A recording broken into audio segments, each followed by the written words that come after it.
We're going a little offline today and from the narrative lectionary, and we'll resume next week with 1 Samuel. And some of you know that every fall season I preach a variation of the theme of how the beauty of the fall quickly gives way to the realities of winter.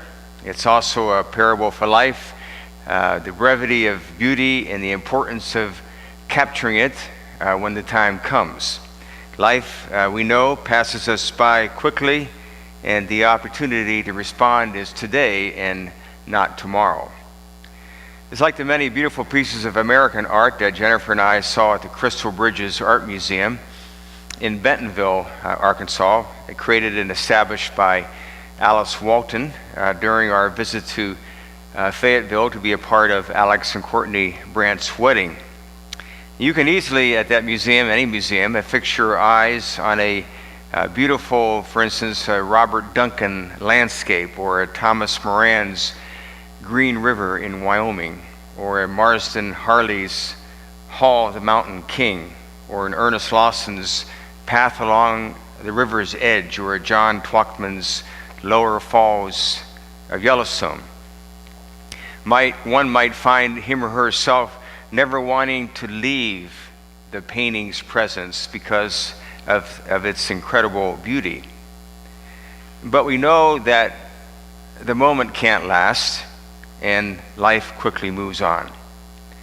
And so as the beautiful October leaves fall quickly, as we will discover, sometimes overnight, so can the beautiful moments of life leave quickly, sometimes never to return. Fall is a time that many of us have come to love. The spectacular colors soon to come, the football enthusiasm in the air. What a beautiful night it was last night at Bill Snyder Family Stadium. The signs of new life all around us with the commencement of school and the renewal of church programs, not to mention the crispness of the air and with the cool mornings and the cool nights. But we are also too aware of what awaits us around the corner. The wintry winds of winter, the barren trees, the snow on our porches and driveways and streets from an overnight storm. Before we know it, autumn has passed and winter is here. So it becomes incumbent on us all to enjoy the beauty of the season, for the beauty of the season will soon be gone. I know I regret every morning in the fall when I give in to the temptation to stay under the covers an additional 30 minutes and miss the opportunity to take a run on the crispness of the morning. I know I regret every time I don't pause to catch the brilliance of the colors on a warm, sunny fall afternoon. In life, we know that special moments can present themselves today, but can be gone tomorrow. We know there are times when we fall short of seizing the moment and therefore lose the moment. We know there are times when we fail to respond and the chance to respond was gone forever. We know there are times when we live with regret because we pass over the needs of others. We know there are times in the life of our families that will never come again. My wife Jennifer said just this past week, after helping daughter-in-law Amy with newly born granddaughter, that these are precious times. The baby in your arms, totally dependent on your love and care. And these precious times will pass before we know it. So the moment is now, not tomorrow. And so it is with every stage of life. You say goodbye to your child on his or her first day of kindergarten, and before you know it, he or she has graduated from college or graduated from high school, is off to college or another calling in life. I remember returning to Manhattan after taking my daughter to college and walking by her empty bedroom. How bittersweet it was to know that she had arrived at this achievement, but the same achievement had taken her away from the home. And so the times we have with our children, our parents, our loved ones, and our friends pass us by quickly, making it so important that we spend the time to show our love and gratitude. And when it comes to the many opportunities and occasions to reach out, to make a difference in someone's life, to share special memories with someone we know, the moment won't last and could be gone unless we don't postpone and do it now. The letter that needs to be written, the phone call that needs to be made, the visit that has been put off too long, the thank you that needs to be said, the hug that needs to be given, the note of gratitude that needs to be shared. All of these things so simple, but simply and easily ignored. And sometimes, my friends, you and I miss that train pulling out of the station, and sadly, it is the last one. October is gone. Winter has come. The season for giving and sharing has passed us by, but unfortunately, not the season of regret. And so it is in our relationships with one another. Do we show the proper gratitude and appreciation for the moments and the experiences that others share with us? For we know that those we love and those we admire, those who have been generous to us, many of them have paved the way for us in more ways than we will ever understand or ever know. But the Octobers of our relationships, they pass quickly. And life in its normal fashion goes in directions that separate us from one another. And the moments that we cherish become memories. But the memories become more meaningful in the thankfulness we demonstrate. Years ago, Jennifer and I returned to my hometown to see some of the sights and to rekindle some of the memories.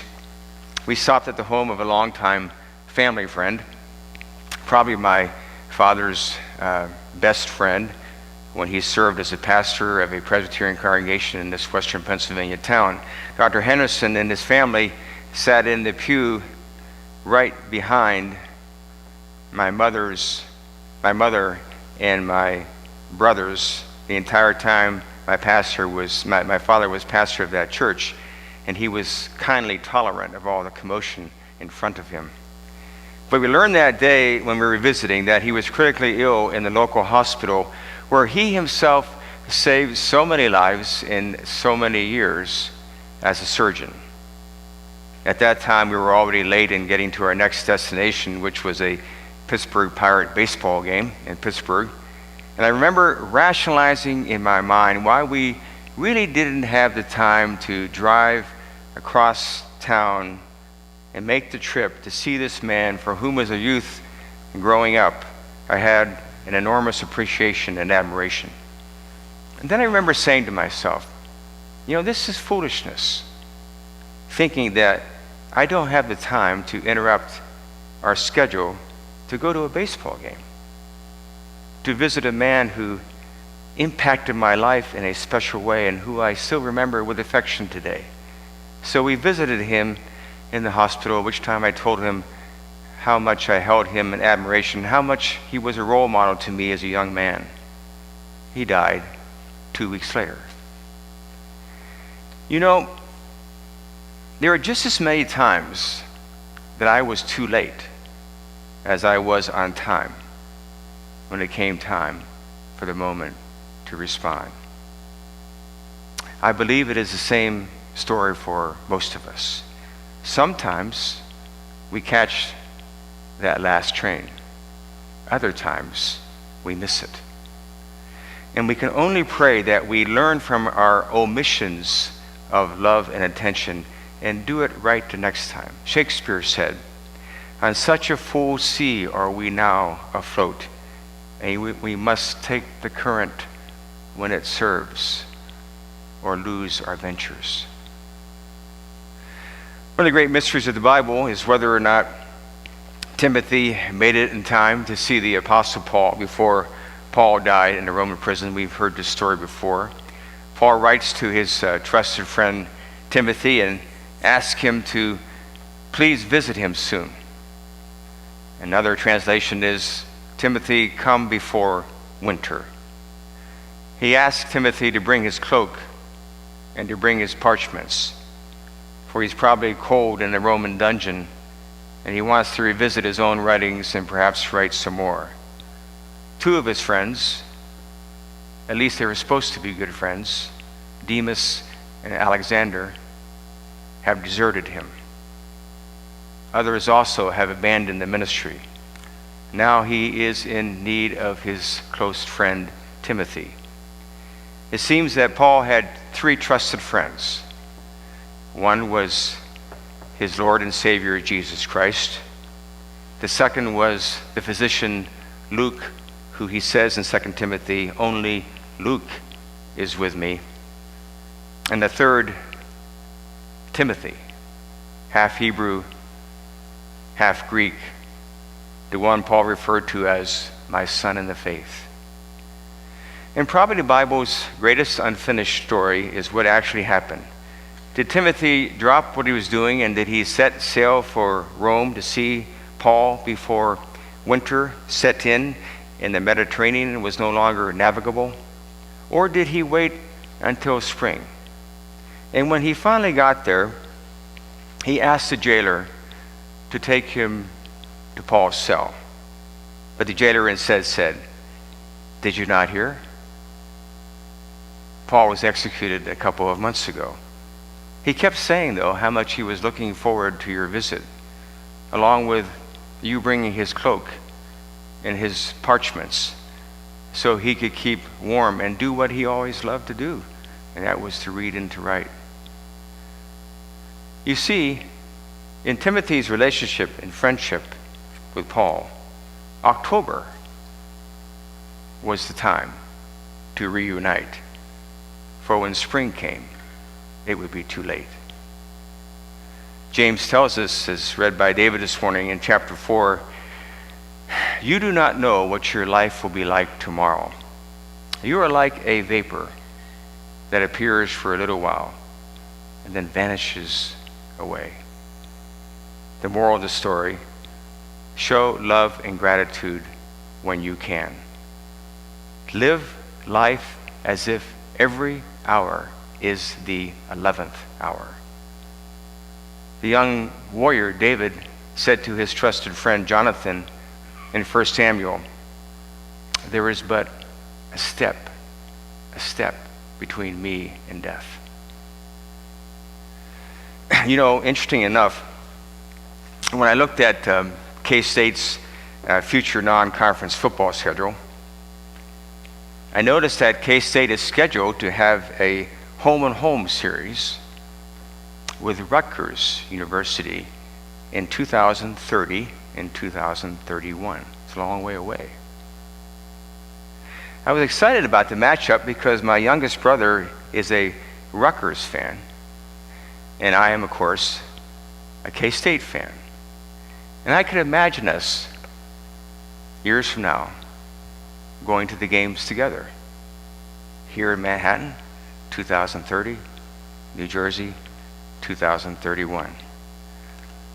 Then, the question of mortality set in.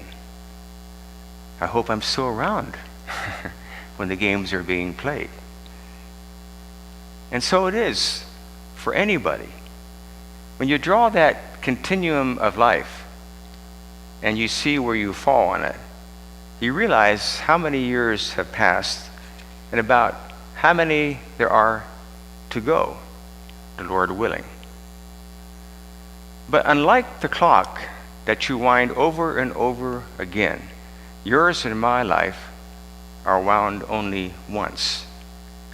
And if you pay attention to it, you can hear it ticking. But you never know how many ticks are left. The Octobers of our lives will soon be pages turned over to history. So it is important to reach out today and not tomorrow. The late Presbyterian preacher Clarence Macartney said it beautifully. Some of you have heard these words before. I repeat these words of the Apostle Paul. Come before winter. Come before the haze of Indian summer has faded from the fields. Come before the November winds strip the leaves from their trees and send them whirling across the field. Come before the snow lies on the uplands and the meadow brook is turned to ice. Come before desire has failed.